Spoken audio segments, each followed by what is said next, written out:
These sourdough discard cinnamon rolls are way better than Pillsbury. First, I started with 2 cups of all-purpose flour and 8 tablespoons of cold butter and cut it in with my fingers. You want to make sure it's nice and crumbly. Then you add 1/3 cup of your discard, 1 cup of milk, and 1 tablespoon of sugar, followed by 3/4 teaspoon of salt, 1 teaspoon of baking powder, and a half a teaspoon of baking soda. You're going to mix it all together until it looks like this.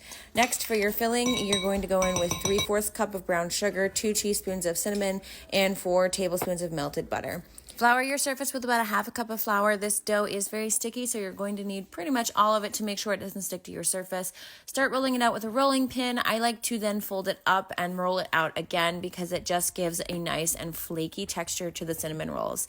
Once you have it in about a 22 by 12 inch rectangle, you're going to spread your butter on and then your brown sugar and cinnamon mix. Then roll it up towards you, working back and forth from one end to the other to make sure that you are getting it nice and even. Then you're going to cut it into 12 equal sections. I use dental floss. Don't come at me because this is unflavored, but it just allows you to get this nice even cut without squishing down the rolls if you were going to use a knife.